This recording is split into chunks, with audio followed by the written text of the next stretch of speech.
Bom dia, boa tarde, boa noite! Bom dia! Bom dia a todos. Meu nome é Lorena Ribeiro, sou consultora, marketóloga e comunicóloga e estamos aqui no Café Delas, História e Assuntos. Hoje nós vamos ter um Café Delas diferente com a moça. Depois eu vou falar o tanto que eu amo essa moça. Deixa eu voltar aqui, porque senão eu vou desconcentrar. Ela é maravilhinda. Depois eu vou contar um case aqui que você nem deve lembrar disso. Mas enfim...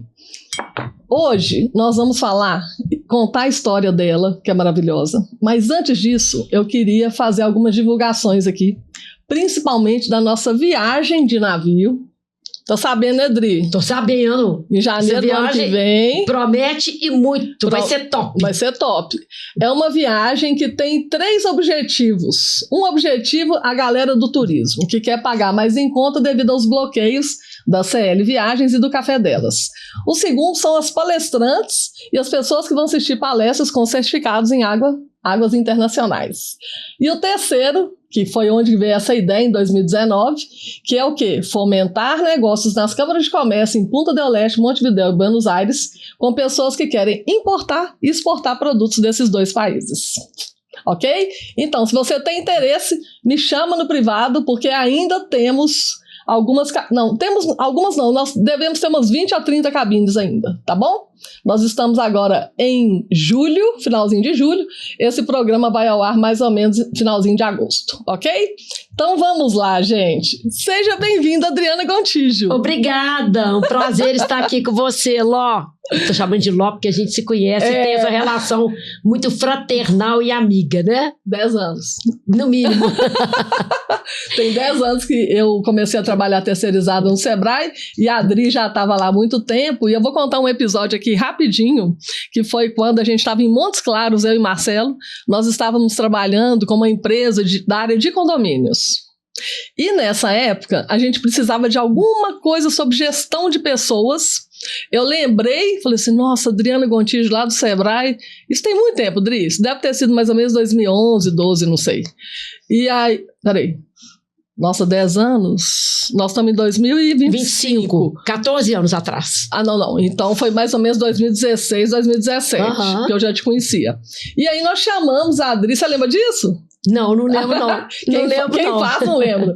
E aí nós chamamos a Adri pelo WhatsApp e falamos com ela, Adriana, nós estamos precisando desse conteúdo aqui, porque a gente está fazendo uma imersão no hotel aqui em Montes Claros para o pessoal que era condômino não, eram síndicos profissionais, e Marcelo e eu, nós estávamos treinando esse pessoal e foi fantástico. Ela disponibilizou o material, brilhamos, e você nem lembra disso. Não lembrava, não. Uai, que bom, eu podendo ajudar, eu tô sempre aí. Bom, vamos lá então. Dri, fica à vontade, me conta de onde você é. Bom, eu sou de Belo Horizonte, venho de uma família assim pequena, 8 filhos, 8 filhos, e assim, uma escadinha um atrás do outro, né? Então somos 6 mulheres e 2 homens na minha casa. 2 já falecidos, atualmente 6 vivos. Uhum. E na minha família tem uma característica que a gente tem 2 irmãs excepcionais. Sim. Então, a Juninha, e que é viva, tem 72 anos. Olha. E a Letícia, que viveu até 31 anos. E a Letícia foi vítima de rubéola. Então, ela nunca andou, nunca falou, mas ela se comunicava com a gente, né? Só que o neurologista explicou para minha mãe que ela teve um envelhecimento precoce. Certo. Então, ela faleceu com 31 anos. Mas o fato é que na minha família, toda vida o meu pai falava o seguinte: eu vou criar vocês estudem, porque o conhecimento ninguém tira. Seu pai já falava isso? Já falava isso. Que isso? Já falava isso. O conhecimento ninguém tira. Visionário.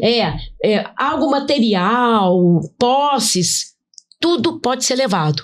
Mas o que você conhece, que você aprende, não se tira. Muito bem, então toda vida eu gostei. Busca de informação para mim, toda vida foi muito forte. Toda vida eu fiz muitos cursos e fui crescendo numa escola. Aí você imagina, na minha época chamava científico, né? Hoje ensino médio, né? No científico, eu fui dar aula particular para os colegas das minhas irmãs. Então, minha casa já era movimentada, era pouco movimentada. Eu ainda trazia os colegas das minhas irmãs para poder dar aula particular. Você dava aula de quê? Então, eu dava aula de química, matemática, que eu adorava. Não tem nada a ver comigo agora. Tá certo? Então, assim, eu gostava tanto, que eu comecei a ter uma vida semi-independente já com meus 14, 15 anos. Isso para mim foi muito bom. Me ajudou muito começar a desenvolver assim, musculatura de trabalhar por conta própria, já era trabalhar por conta própria. Verdade. Né? E fazer o meu dinheiro para comprar aquilo que eu quisesse e investir em mim. Muito bem. Aí eu fui fazer vestibular. No meu vestibular, o meu pai dizia o seguinte: você vai buscar a federal. Porque é onde a gente tem condição de arcar com transporte, tudo isso, mas não pagar uma universidade.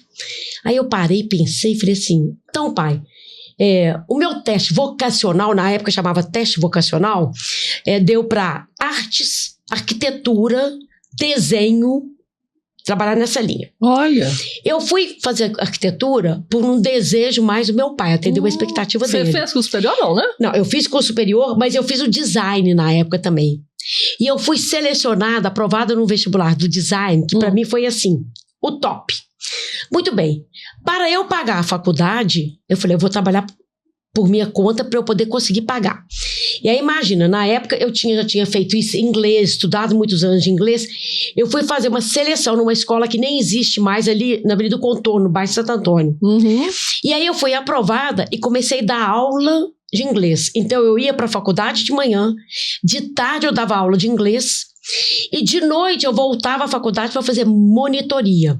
Eu fui monitora de geometria descritiva, que era o pavor de todo mundo. Gente. Todo mundo tinha pavor. Na arquitetura, o pessoal tinha pavor na engenharia. Eu estava com 18 para 19 anos.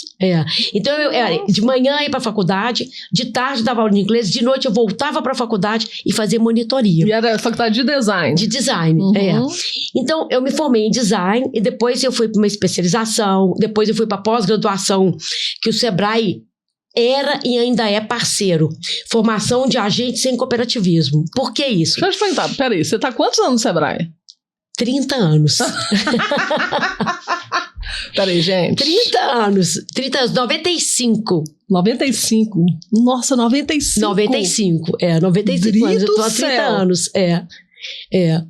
Meu Deus, eu tô com 10 e eu tô achando que eu tenho muito. E pra mim, é assim, é uma alegria, Ló. Gente. Porque é gratificante. Além do Sebrae, eu trabalho pra Fundação do Cabral desde 2008. Tem meus clientes particulares, entendeu? Mas assim, eu tenho como meta de vida profissional uma capacitação, pelo menos ao ano, uma capacitação robusta. Tudo que eu quero é aprender demais com as pessoas competentes. Então, eu sempre fui beber água na fonte. Sempre fui beber água na fonte. E estimulada pelos meus pais. A minha mãe, ela fez auxiliar de enfermagem, mas ela parou de trabalhar por causa de 2 filhas excepcionais, mais 6 quase normais, né? Quase normais, porque a gente bagunçava muito dentro de casa. E aí meu pai cobrou com ela: você fica em casa, cuida dos filhos e eu vou trabalhar. E o meu pai, ele era dermatologista aqui em Belo Horizonte, dos primeiros. Sei. Entendeu? Sei. E ele ia em congressos anualmente. Então, isso é uma coisa que eu faço. Eu aprendi com ele. Vá se atualizar e ensine tudo que você souber para as pessoas. Então, eu falo, a gente divide sempre para somar. Por isso que eu gosto de compartilhar, de dividir aquilo que eu aprendo, que eu trago, entendeu? Eu sou uma pessoa muito disponível, sou muito disponível. Você é assim mesmo. Sabe? Exageradamente. É verdade. É o tempo inteiro. Lá no grupo de credenciados, né, que é o grupo só do pessoal, tem uns 200 pessoas ali, né, Dri? Pelo menos, né? O que ela divide conhecimento com a gente, artigo em inglês, português, espanhol, a língua que for, prazer. Ela coloca lá pra gente. E assim, a gente soma, a gente aprende o tempo todo ali. Né? O aprendizado é uma via de mão dupla. Você ensina e você aprende. Então, voltando lá, minha família, eu fui convivendo com a família inteira, dentro de casa. Então, era uma casa muito grande, precisava ser, porque com essa quantidade de filhos, né? E depois, as pessoas foram se casando. Eu me casei em 1983. Conheci meu marido. Quem me apresentou meu marido foi um ex-namorado meu. Modernidade. Já era moderna naquela época, né? 1978 eu já estava moderna. Foi assim. Então, esse ex-namorado meu foi fazer estágio com meu marido numa empresa. É mesmo? É. Mas peraí, que isso nós vamos contar no próximo bloco. Combinado. Tá bom? Já voltamos. Segundo bloco. Gente, aqui é em blocos como se fosse rádio. E é verdade, não tem nada editado aqui. Como é que foi o lance do ex-namorado? Do ex-namorado. A coisa mais interessante. Nós, em 1971, nós mudamos para uma casa no bairro Anchieta e era puro mato, era uma fazenda. Ano que eu nasci, que foi loteada, é mesmo? É. Foi loteada e eu tinha um tio que comercializava terrenos e tudo, vendeu um terreno pro meu pai porque precisava de uma casa grande. Muito bem. Então, na rua foram sendo construídas casas. Então, só tinha 6 casas. E um belo dia, esse ex-namorado, que quando eu namorei, ele morava na floresta, eu era adolescente, ele muda pra casa em frente à minha. Olha. Então, eu brincava com ele, falava, aqui, você falava que eu morava na roça e agora você mudou pra roça também? Qual bairro? Então, no Anchieta. Você nasceu em BH, né? Eu nasci em BH, é. Então, ele mudou-se pra frente da minha casa e eu brincava muito com ele. A gente continuou amigo, saía em turma. E um belo dia, ele falou assim, Adriana, quer sair com a gente pra tocar violão? Toda vida eu gostei muito de socializar, de sair com as pessoas, aproveitar a vida. Eu acho que eu sou da vida no bom sentido, né? Muito bem. Então, convidou pra tocar violão. Aí eu conheço o Silvio. O Silvio. Seu marido. Meu marido, mas até então... Ok. Então tá bom. Então, conversa pra cá, conversa pra lá. Vamos pras rodadas de viola. O Silvio tocava violão, era muito divertido. E o Silvio era o líder do Renato, esse meu ex-namorado, dentro da empresa. E aí, gente, eles construíram uma casa em Guarapari pro proprietário da empresa. Então, o proprietário um dia falou assim, pode trazer namorada, amiga pra cá, pra poder passear. Eles me chamaram e lá fui eu pra Guarapari. Entendeu? Com eles. Nas aventuras da vida, né? Muito bem. Então, conversa pra cá, conversa pra cá. Eu achei o Silvio um cara completamente doido. Ele tocava violão, ele namorava 300 pessoas de uma vez. O que eu disse pra ele? Eu falei com ele, louca da mulher casar com você. Isso é língua, gente. A gente paga aqui, morde a língua. Você e paga. já estava na faculdade ou não? Tava na faculdade. Tava na faculdade. Muito bem. Então, olha que coisa interessante. Eu tinha um namorado e o Silvio tinha uma namorada. Então tá bom. E meu namoro não ia pra frente, era muito paixão, as coisas não aconteciam. E o que aconteceu? Tinha umas bodas de prata na cidade do Silvio, aquela coisa de turma, um convida 10 pra poder ir, gente, tem uma festa, vambora, aí vai aquele monte de gente, eu também fazia isso, eu convidava os outros para as minhas festas e levava um monte de gente também. Então, eu fui parar em Santa Maria, na cidade do Silvio, conheci a família dele toda antes de ir pra festa, que era uma fazenda das bodas de prata. Sei. Então tá bom, aí conheço mãe, conheço pai, todo mundo, aí o pai dele virou pra minha sogra e falou assim, essa é uma bolsa boa pro Silvio namorar. Mas não tinha nada, a namorada dele chegou, almoçou lá com a gente, entendeu? Um amigo, qual que era o problema? Muito bem. Aí, o que aconteceu? Ele termina com essa namorada e me chama pra poder sair. E aí foi muito interessante que eu já falei que com doido eu não caso, né? E como ele, engenheiro, eu fazia desenho na época, eu fui desenhar cálculo estrutural pra ele me pagava pra desenhar cálculo estrutural. Ainda teve essa ligação profissional também. Olha. Eu tinha uma prancheta lá em casa e o pessoal pedia pra fazer desenho arquitetônico, desenho estrutural, depois desenho de hidráulica, elétrica. Eu trabalhava nesse sentido, além de monitor, além de aula de inglês, além de faculdade, eu fazia isso também. Final de semana eu pegava todos os desenhos que podia, né? Então tá bom. Aí um belo dia, ele chegou pra mim e falou assim, deixa eu te falar uma coisa, eu terminei meu namoro. Quer casar comigo? Eu falei, moço, deixa eu te contar uma coisa. Calma. Você não tá nem namorando. Calma, não estamos nem namorando, então não existe isso não. Quer casar comigo de uma vez? Vamos experimentar, vamos saber o que é vamos namorar, vamos percorrer nossa vida. Se for a 2, ótimo, se não for, até logo, passe bem. Então tá bom. Aí começamos a namorar. Nós namoramos 1 ano e pouco. Ele falou assim, vamos ficar noivo e casar no final do ano? Eu falei, Falei, minha meta de vida é só casar depois que eu graduar na faculdade, ter meu diploma e minha vida profissional estabelecida. Não, que foda. Eu não quero depender de ninguém. Toda vez eu fui muito independente, né? Eu sou assim, no Facet, uma ferramenta de assessment que a gente usa, eu sou determinação 10. Convicção 10, confronto 10, eu me posiciono o tempo todo, independência 10, eu tenho essa característica. Então eu falava, é minha meta, eu não caso antes de me formar. E foi bacana porque aí assim, depois ele ficou desempregado, fomos buscar outros empregos, outras circunstâncias vieram. E em 83 a gente se casa. E nós tomamos uma decisão, porque eu sou diabética desde 7 anos de idade. Então foi uma decisão para mim muito tranquila, para ele nem tanto, porque eu falei, nós vamos ligar as tropas antes de casar, porque gravidez de alto risco para mim. Entendeu? Então, eu fui rebelde sem causa, eu comi muito doce. Gente, eu guardava lata de leite condensado na gaveta. Diabético, comendo leite condensado. Não, mas peraí, quando você descobriu diabetes, você falou a idade? 7 anos. 7 anos. Adolescência para mim foi muito difícil.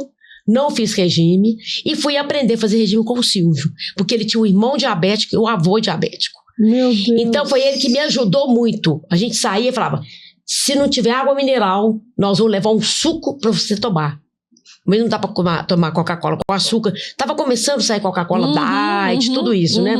Então, assim, pra mim foi um grande aprendizado. E o Silvio, engenheiro, também me estimulou muito pra gente trabalhar na área da gente o tempo todo e pra gente iniciar uma empresa. Ele pediu demissão da empresa, eu saí do estado e fomos trabalhar por conta própria, nós dois. Nossa, então desde sempre. Desde sempre. Desde sempre. Você lembra quando vocês começaram a empresa? Nós começamos a empresa em 1993, registrada, né? Porque a gente trabalhava informalmente. Foi essa aqui, a Insight, ou foi outra? Não, foi outra. Foi a SAG Empreendimentos. Ah, tá. É essa que você tá cadastrada no Sebrae? É essa que eu tô cadastrada no Sebrae. 93? Dri? 93, 32 anos. 32 anos, Gente. Hoje, depois do falecimento do Silvio, eu continuo com a SAG, mas eu estou em processo de transição, passando para engenheiros que trabalhavam com ele dentro da empresa. Porque a empresa tem um atestado, ele é robusta em atestados no CREA. Sim. E eu tenho uma robustez de atestados na área de consultoria também, pela SAG. Então, o que eu fiz? Legalmente, eu fui aprendendo. Tudo a gente vai aprendendo na vida, né? E aí, eu paguei um perito para poder certificar esses atestados que eu tenho na área de consultoria e na instrutoria. E ele também certificou a SAG na área de engenharia. Entendeu? Então, eu vendi a empresa com os atestados que ela tem para 2 parceiros do Silvio. Então, eu estou nesse processo de transição, por causa de inventário, tudo isso. E comecei Insight, faz 1 ano e meio. Entendi. Então, para Insight, eu já presto serviço para alguns clientes e para o Sebrae, eu ainda estou pela SAG. Então, você vendeu a parte dele? Eu vendi a minha parte, a sua parte e a também. dele. E a dele também?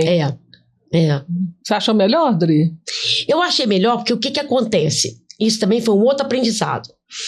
Quando o Silvio faleceu, a empresa tinha contratos. Eu já tinha contrato também, além do Sebrae com outras empresas, e a empresa tinha contrato com a prefeitura, tudo isso. Se eu desistisse do contrato, eu pagava uma multa. Então eu precisava continuar o contrato. Precisava continuar com a SAG. A SAG não é optante do Simples. Ela trabalha com lucro presumido. Isso também eu fui aprendendo no decorrer do processo. Isso.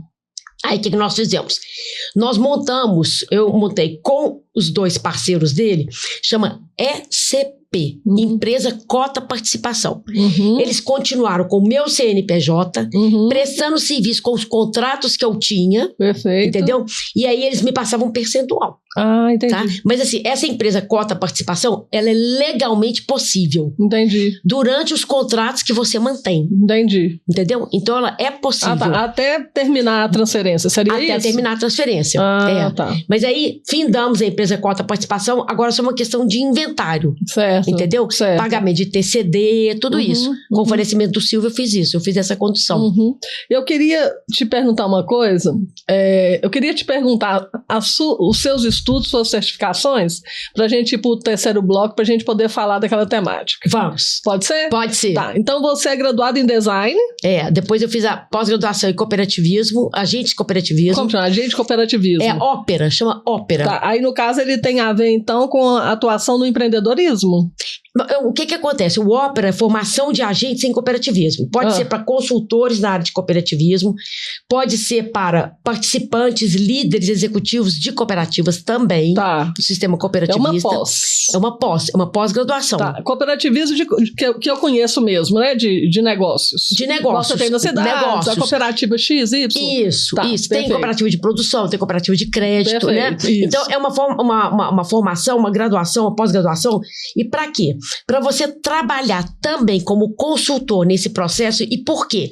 O cooperativismo é uma iniciativa empreendedora também. Certo. Quando pessoas se agrupam. Verdade. Né? E aquela característica de cooperativa. Verdade. Você é proprietário, você é cliente também. Perfeito. Então, por isso que eu fui também buscar esse ramo, vamos chamar assim, porque eu participei de uma cooperativa de consultores durante muitos anos. E toda vida eu acreditei nesse processo de cooperação. Trabalhar junto. Toda vida eu acreditei nisso. Eu também sou dessas. Aliás, tem um projeto que nós vamos lançar que eu vou precisar do seu help. Já descobri. Com prazer. Bom, então eu fiz essa pós. Depois você fez outro curso superior? Depois eu fui pro mestrado. Já foi pro mestrado. Eu fiz disciplinas isoladas de psicologia e administração na PUC para poder completar o que eu precisava. Então, psicologia do desenvolvimento, depois organizacional, área organizacional. Na administração eu fiz teoria geral de administração para poder aprender mais. Tá. Disciplina isolada. Mas o mestrado crescendo. foi qual? O mestrado eu fiz na área de inovação, empreendedorismo e competitividade. Tá. Aqui, no Brasil. Aqui no Brasil. Não teve um curso que você fez na Ásia, na Rússia, nos Estados Unidos? Um trem assim que você me contou? Estados Unidos. Estados Unidos. Eu fui para a Universidade de Harvard. Passear, né? Na Rússia, eu fui passear. Eu vi uma foto sua lá. Na Rússia eu fui passear. O que você fez nos Estados Unidos? Eu fui em Harvard. Entendeu? Fina! Para poder estudar com 2 professores de lá. Foi 2 professores que pesquisaram a imunidade à mudança. Então é por isso que nós vamos falar desse tema. Com certeza. Você sabe que Philip Kotler foi professor lá, né? Nosso pai do marketing. Também, um mestre também. Em administração. É um mestre. E é vivíssimo, super ativo até hoje, né? Bom, nós vamos terminar esse bloco e a gente já volta no próximo. Ótimo. Terceiro bloco. Gente, o assunto aqui é... todo podcast que eu falo pouco são os melhores. Eu só fico esperando. Porque a maioria do que ela tá falando aqui, eu não sei nada, tá, gente? Isso que é importante para eu aprender mais aqui. Então, vamos lá. Conta pra gente sobre a questão do coaching. O coaching, como que me despertou essa curiosidade e esse intuito? Trabalhava com uma colega, até parceira, hoje ela não tá mais no Sebrae, Adri Galupo. E aí ela falou assim, fulana fez uma formação em coaching. Eu falava, o que é isso? Aí mas fala o ano que foi, senão o povo vai assustar. Também. Que ano foi isso? Lá em 2005. Ninguém falava 2005. de coaching, com certeza. Então eu fui conversar com essa colega, amiga da minha colega, para saber o que era a formação, como é que ela fez, onde que ela foi. E fui buscar, por quê? Aprender coaching é muito importante, mas praticar o coaching é como você desenvolve musculatura. Então, a minha primeira formação foi indicada por colegas, por essa colega e por colegas da Dom Cabral. Certo. Eu fui a São Paulo fazer com o Randy de Stefano, chama ICI, Integrated Coaching Institute. Foi a minha primeira formação. Muito bem. Então, com o Randy, eu aprendi muito coaching executivo. Tinha prova todos os dias. Eram 2 blocos de 4 dias. Prova todo dia, você podia tomar bomba. Vários colegas tomaram bomba. Então você tinha que estudar, dedicar e praticar. Tudo em inglês. Ele, americano, mas morou no Brasil. Então, o curso dele foi em português. Que maravilha! Entendeu? E ele morou a adolescência dele toda no Brasil. Ele é americano, casado com uma brasileira. Você sabe que eu sou tradutora, né? Eu sei. E Marcelo também, né? Marcelo espanhol, eu inglês. Eu falo porque a língua, ela distancia um pouco nos estudos. Por mais que você tenha fluência, muito bom, então, você ter aprendido em português. Eu aprendi em português, mas toda vida eu fiz formação em inglês, né? Então, assim, eu consigo ir para uma aula em inglês, compreender muito bem, e consigo ir para uma aula em português também, lógico, língua nativa, né? Isso. Muito bem, então eu fiz com o Randy. Depois eu falei, eu quero me aprimorar mais. Aí chegou na minha vida o Timothy Gallwey, autor do Jogo Interior do Tênis. Olha! Então o Timothy, ele tinha um representante aqui no Brasil, o Renato Ritt, com quem eu fiz a primeira formação. E depois ele falou, o Timothy vem pro Brasil. Eu falei, primeiro lugar, quero ir. Tô lá. Então, nós fomos pro interior de São Paulo. O Timothy, uma pessoa muito interessante, tinha tradutor, mas eu preferia não ter a tradução, para poder ir também exercitando o listening do inglês, que é importante a gente fazer isso. Sim. Porque eu tinha intenção de fazer curso nos Estados Unidos também. Tá? Depois do time, eu fiz uma formação com o Marshall Goldsmith, que é o maior executivo, vamos dizer, coach de executivos que existe no mundo todo. E o Marshall tem livros publicados, sabe? Uma figura muito interessante. Eu fiz com ele o coaching individual e o coaching grupo, também para executivos. Então o Marshall me deu uma noção assim fantástica, sabe? O que você pode... Ele tem uma publicação, Os 20 Hábitos Ineficazes de Líderes Bem-Sucedidos. Olha que bacana o contraponto que ele faz. Eu gosto muito desses 20 hábitos, entendeu? Então ele faz o seguinte, olha, por exemplo, credibilidade. Quantas pessoas roubam a sua credibilidade, os seus créditos de autoria? Então ele fala, tem líderes que fazem isso, cuidado, são seus os créditos e não dos outros. Então ele vai trazendo exemplos muito interessantes para as pessoas poderem trabalhar dentro das empresas. Já vivi isso, viu, Dri? Em 2 multinacionais. Olha, é uma realidade que a gente tem, infelizmente. Não existe respeito. A ética aí, às vezes, pode até não existir, né, Ló? Mas, assim, um cuidado... Mas nos anos 90 isso era muito comum, porque a gente a mulherada já ganhava no mundo das multinacionais, a gente já ganhava ali 1/3 dos homens. Então, quando você tinha uma ideia, para ela ser sustentada e ser praticada, tinha que aparecer um homem na jogada. E é um aspecto que, assim, se a gente não cuidar, a gente demora anos para fazer o nome profissional da gente. E tilintar é igual o cristal. Ele quebra que nunca mais tem retorno. Você não consegue consertar um cristal. Então, eu associo a ética a esse ponto. Mantenha o seu cristal que você tem. Mantenha divulgando, mantenha compartilhando, tudo isso. Mas, na relação ética, é algo que a gente precisa estar atento. O meu pai tinha um termo que eu adorava, que às vezes a gente chegava em casa e comentava assim, fulano não tem ética, fulano é desonesto. Ele falava, a gente não fala assim. A gente fala, fulano tem a consciência um pouco elástica. Gente, seu pai é uma sabedoria. Então eu adorava isso. A gente chegava na escola e falava assim, eu tenho um colega muito burro. Imagina, né? Eu tenho um colega muito burro. Ele falava, não fala assim. Ele é pouco iluminado. Seja sutil na hora de falar. Então isso foi um aprendizado. Então, na minha casa, todo mundo foi aprendendo isso, sabe? Minha mãe também falava. Minha mãe era mais, assim, direta e reta, objetiva. Mas o meu pai era sutil. Era muito sutil. Então, essa sutileza, eu digo que eu preciso continuar praticando o que ele nos ensinou. Gente, que perfeito isso. Não é bacana? Demais. Bom, e aí você fez esse outro de coaching, então você fez 2. De coaching eu fiz 3 aqui no Brasil. E aí eu fui para a Universidade de Harvard fazer com o Robert Kegan e a Alyssa Larry. Eles publicaram um livro, Imunidade à Mudança. Ah, tá. Tá? Olha. E esse livro é muito interessante. E de onde que surgiu a ideia da imunidade à mudança? Em Harvard, eles foram convidados a fazer pesquisa. A história deles é muito interessante. Foram convidados a fazer uma pesquisa. Por que as pessoas têm dificuldade de mudar? E o primeiro público que eles foram pesquisar, aquelas pessoas que tinham passado por uma cirurgia cardíaca. Olha. Olha que interessante. E depois da cirurgia cardíaca, eu tive essa experiência na minha vida no ano de 2010. Certo. Eu defendi minha tese na quinta, no domingo eu internei para ser operada de coração. Então, meu Deus, é mesmo? Depois da cirurgia cardíaca, você precisa tomar medicamentos para manter o colesterol controlado, triglicérides controlado, tudo isso bem controlado. Então, o que eles identificaram? Pessoas que passaram por essa cirurgia cardíaca nos Estados Unidos tomavam medicamento até certo tempo, depois paravam de tomar. E por que elas paravam de tomar o medicamento que era obrigatório? Certo. Então tá. Foram pesquisar. Por quê? O que isso acontece? Então o médico falava, pensa bem, você vai morrer se você não tomar esse medicamento. Isso. E mesmo assim você não vai tomar? Então o Robert Kegan e a parceira dele, a Alyssa Larry, começaram a pesquisar. E olha que surpresa. Sabe o que eles identificaram? As pessoas paravam de tomar o medicamento com medo de parecer idoso, porque só gente idosa toma medicamento. Olha o mindset. Isso mesmo. Olha o mindset, que coisa louca. Tem entendeu? Isso mesmo, Tem gente que nasce tomando remédio, eu nasci tomando insulina praticamente, e toma insulina e graças a Deus, agradeço a Deus, tem insulina para poder tomar.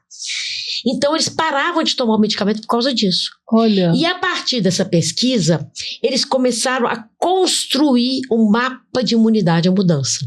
Gente, que fantástico isso. Então lá fui eu aprender com os dois um mapa de imunidade à mudança. Tá? E foi uma experiência muito bacana, Ló, porque o que aconteceu? Primeira coisa, nós chegamos lá, você tinha 30 segundos para se apresentar. Nós éramos 45 pessoas em sala de aula. 30 minutos, batia uma campainha, acabou o tempo de apresentação. Eu nunca assisti isso na minha vida. Nunca assisti. Depois das apresentações todinhas, ele pediu que a gente levantasse quem não fosse nativo da língua inglesa. Certo. Então tinha gente do Japão, tinha gente da Coreia, tinha gente da América do Sul. Então, pessoas que não eram nativas. Nós levantamos. Ele convidou todos os americanos e todos os participantes de língua inglesa nativa para bater palma pra gente. Olha que coisa incrível. Olha. Foi admirável essa experiência. E por que? Ele falou, eles vão ter um esforço maior aqui dentro para poder aprender. Mesmo não dominando com frequência essa língua, é um esforço. Verdade. Então nós temos que admirar e respeitar esses participantes aqui. Olha. Então, ele já trouxe o entrosamento nosso com outras pessoas de uma maneira muito suave e acolhedora. Tá? Puxa vida. Então, nós fomos fazer o curso, e o curso tinha 3 dias de mapa individual. O mapa você faz individualmente e depois você faz coletivamente. E coletivamente a gente dividiu em subgrupos para poder fazer uma simulação. E eu tive, assim, a grata satisfação de ter o Robert Kinga no meu grupo. Foi só assim, isso. uma alegria ter gente. O Robert Kinga, tá? E foi uma experiência muito legal, porque eu aprendi muito com o mapa. Primeiro você faz consigo mesmo. Então, eu fui trabalhar no mapa.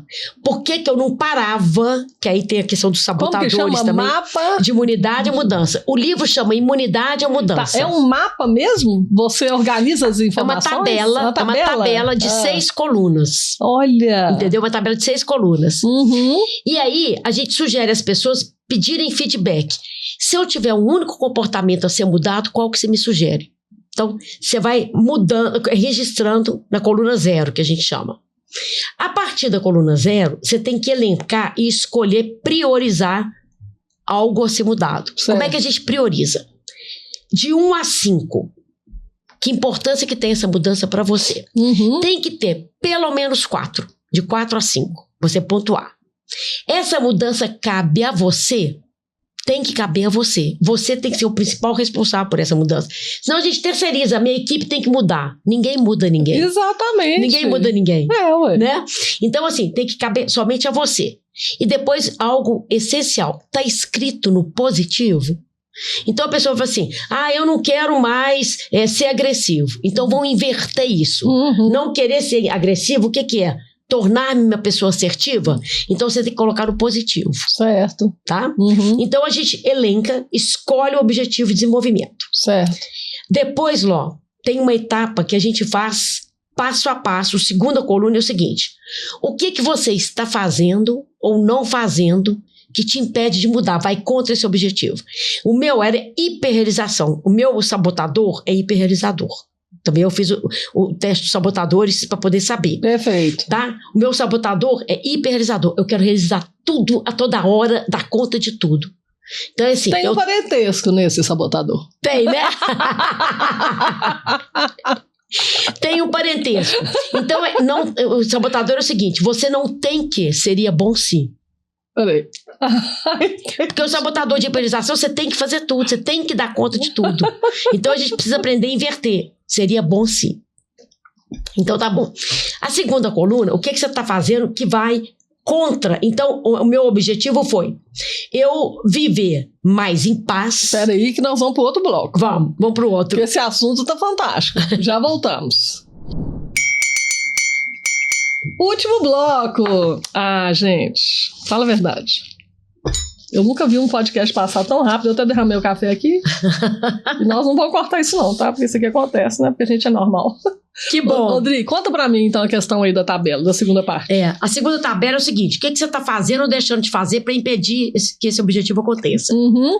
Então, você precisa, é como se fosse um drone te filmando e te enxergando. Você não trabalha nesse momento de sentimento. Sei. Tá? Então, esse drone está te filmando e enxergando o que você está fazendo. Então, a pessoa tem que descrever ações que vão contra aquele objetivo. Então, por exemplo, uma ação que eu identifiquei em mim.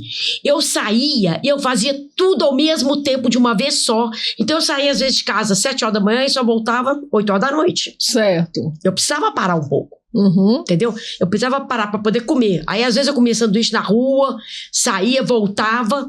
E aí, eu fui aprendendo a colocar pausas no meu dia. A partir do mapa. Aí, Ló, a terceira coluna é a coluna-chave do mapa. Então é o seguinte: primeira parte é quais são os seus compromissos ocultos. O que te impede inconscientemente de chegar nesse objetivo. A primeira janela são os medos.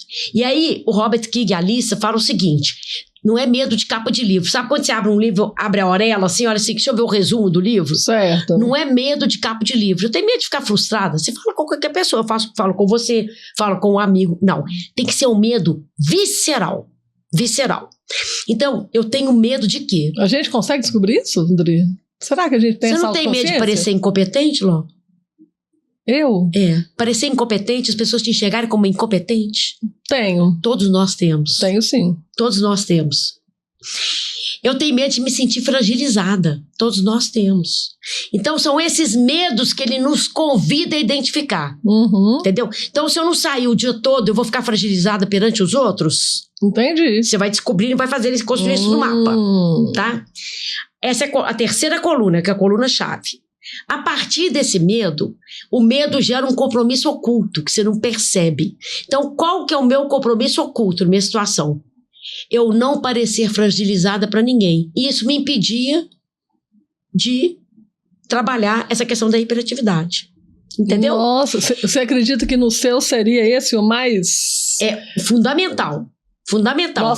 Então nós vamos ter vários. Todo mundo tem medos. Mas esse medo é o que te dá um golpe na barriga. Tem que ver e descobrir isso, né? Porque não é tão fácil. Mas assim. É um processo que a gente vai conversando, né? É o meu trabalho. É o seu trabalho. E aí, Ló, você imagina. Isso é que é coach, vocês estão entendendo agora?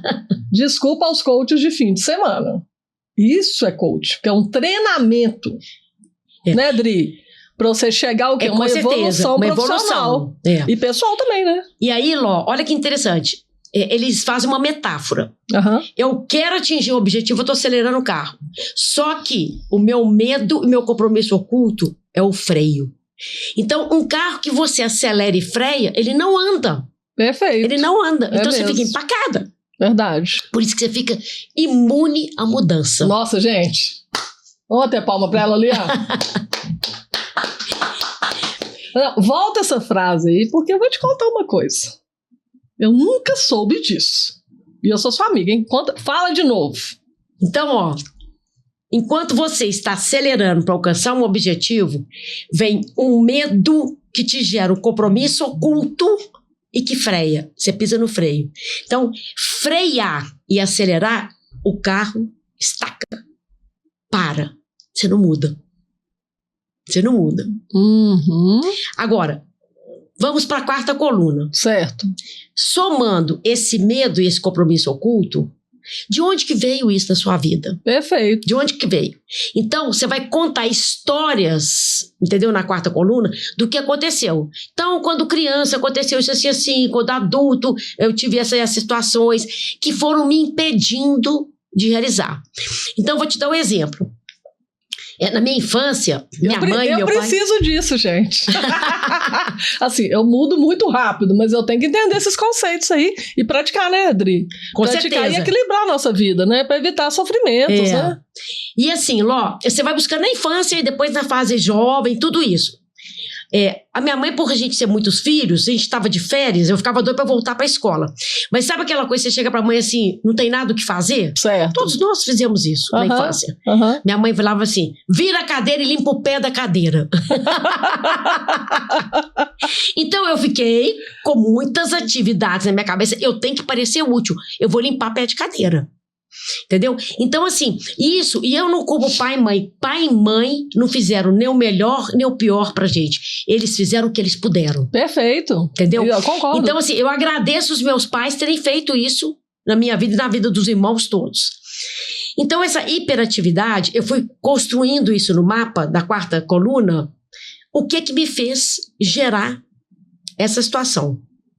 Muito bem, a 4ª coluna são as crenças limitantes que a gente tem. Famosas. E que o Robert King e a Alice Larry convidam a gente a fazer? Vão testar essas crenças limitantes, se elas são verdadeiras ou não. Então você imagina, eu vou fazer uma metáfora aqui. Ok. É como se fosse um juiz, entendeu? Julgando se você tem essa crença. De um lado tem um advogado de defesa. Adriana, vai lá e faça isso mesmo. E do outro tem um advogado de acusação. Epa, Adriana, presta atenção, o que está te impedindo?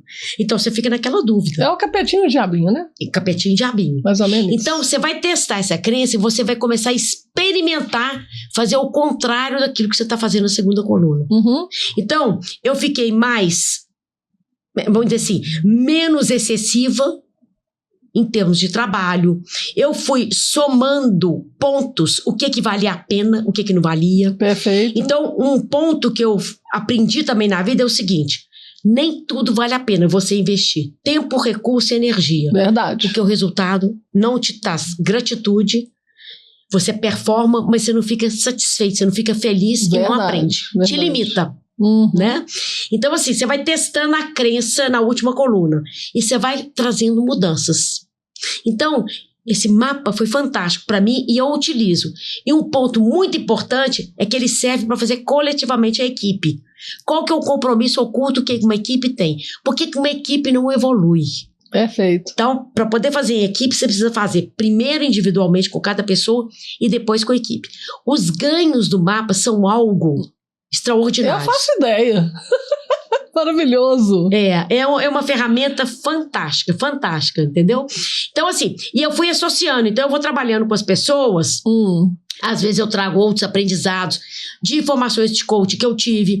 Eu fiz um do CODEV, chama Co-Desenvolvimento, onde a gente reúne pessoas de uma empresa. Certo. Não pode haver relação hierárquica dentro do grupo. Ah, perfeito. Tá?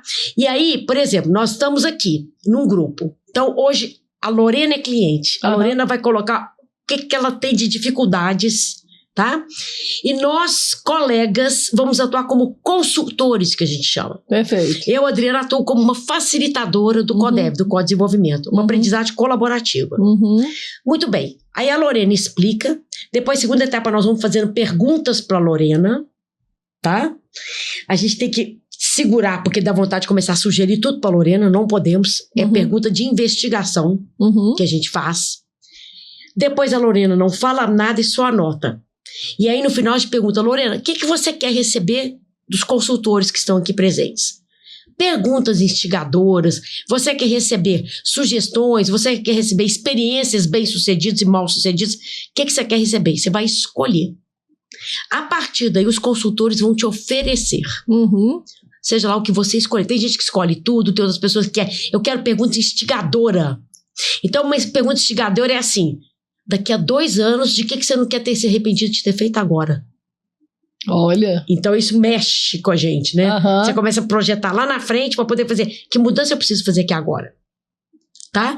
Então pode fazer o CODEV, o Co-Desenvolvimento associado com o mapa de imunidade à mudança. Tá? Nossa, que show. E aí depois as pessoas, porque a partir do momento que você atua como consultora, nós no papel de consultor a gente faz também, serve pra gente, a gente aprende também. Muitas vezes você tá sugerindo pra você mesmo. Com certeza. E pro outro, né? A gente faz projeções. Então, ajuda muito. Então, eu associo o CODEV junto com o mapa de imunidade à mudança, entendeu? Coletivo também. Então, isso ajuda muito.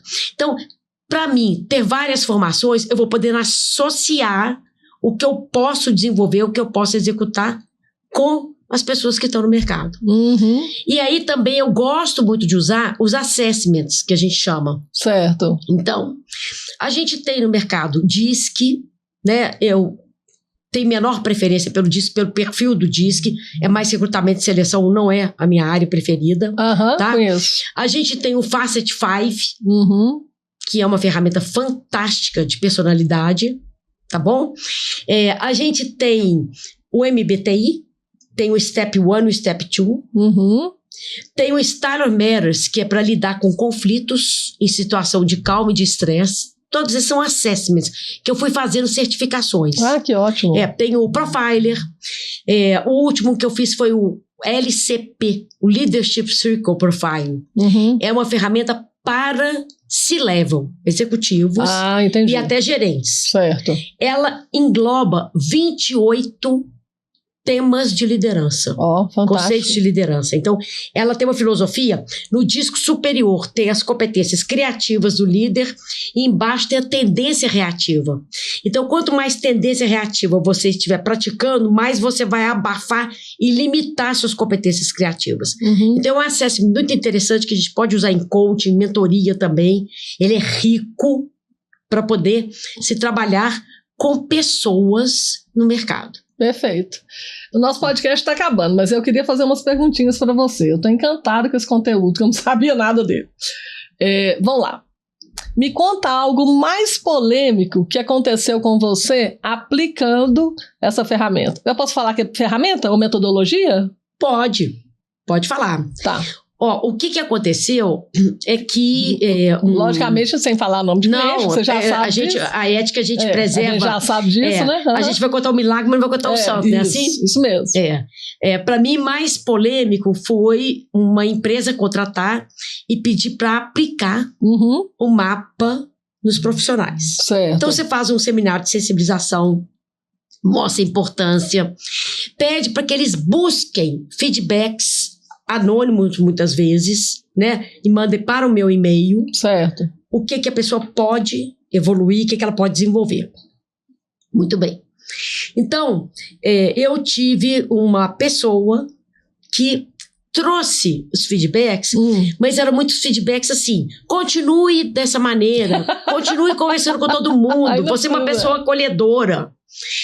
E aí, muito desagradável, eu tive de sentar e conversar com a pessoa e falar: escuta, o propósito aqui, você tem muitos pontos fortes, nós vamos aproveitar seus pontos fortes para poder minimizar esses gaps.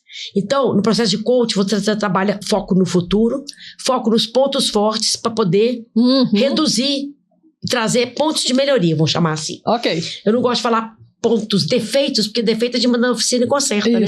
Ser humano não é assim, né?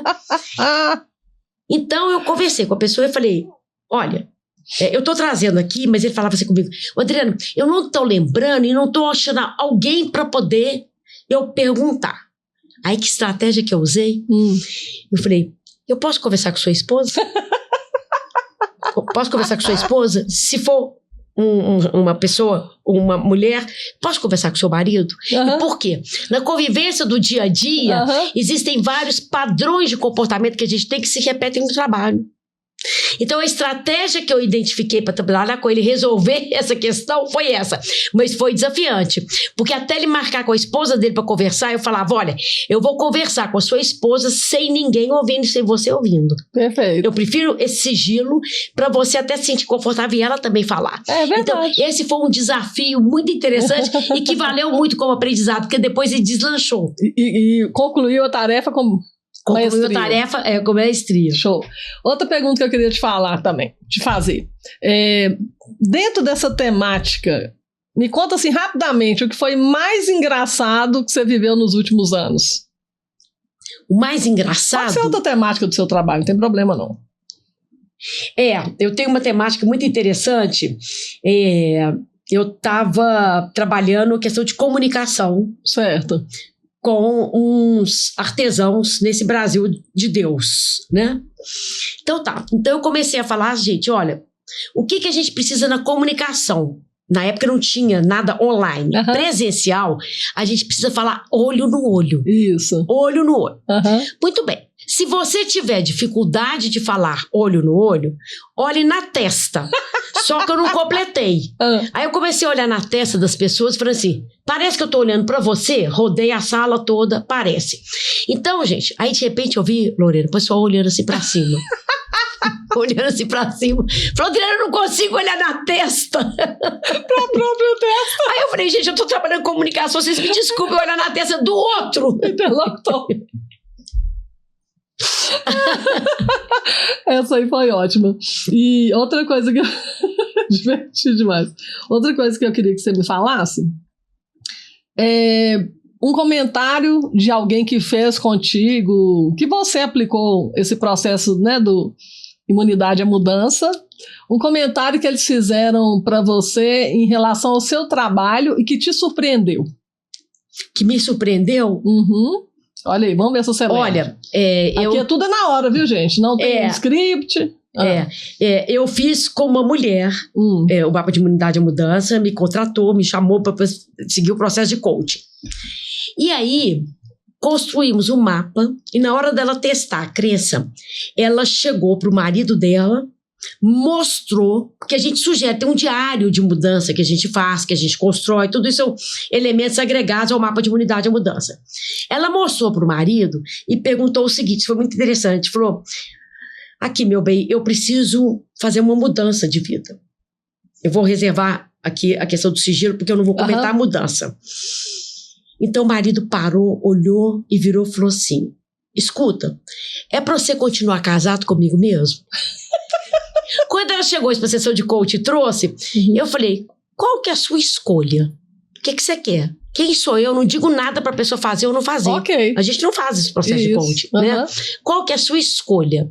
Ela olhou bem para mim e virou e falou assim, Adriana, eu quero te agradecer, porque a partir de hoje eu tomei essa decisão. O melhor é eu separar do meu marido. Para mim foi surpreendente, mas assim, não era minha intenção que ela se separasse, mas foi a conclusão que ela teve, que ela já havia vivido tão mal e profissionalmente, entendeu? O marido tinha uma, vamos dizer assim, literalmente um ciúme, uma inveja do sucesso dela como empreendedora. Nossa, mãe. Entendeu? Então assim, ela falou, é melhor eu ficar separado do que junto. E eles tinham 2 lojas, eles resolveram dividir as lojas, cada um ficou com uma loja, ele continuou com muito sucesso e ela também. Então isso para mim, no fundo, eu achei que foi gratificante para ela e para mim também. Que bom que eu pude despertar numa pessoa algo que ela não tinha tomado atitude, entendeu? E a partir desse mapa, ela tomou uma atitude efetiva. Gente, que fantástico. Bom, nosso podcast acabou. Que pena! Você lembra do Jô? Que o pena. pessoal reclamava, né? Mas teremos outras oportunidades. Teremos. Né? Nossa, Dri, tem muito assunto para te perguntar. É muito rico conversar contigo, eu aprendo. Aí, ó. Gente, hoje eu aprendi muito, eu espero que vocês também aprendam bastante aqui. Deixa pra gente seus contatos, por favor. Deixo. Aí o seu Instagram, pode ficar à vontade que vai aparecer na telinha, tá? Tá. O Instagram é adrianagontijo.coach. Ok. Tá? O celular 31999845836. Perfeito. As nossas mídias vocês já conhecem. @cafedelasoficial. No Instagram, no Facebook é Lori Ribeiro. Vocês têm também no TikTok, no YouTube, Spotify, no WhatsApp Business meu, que eu sempre publico lá, quem me segue sabe. E também no LinkedIn, eu publico no Lorena Ribeiro Nogueira.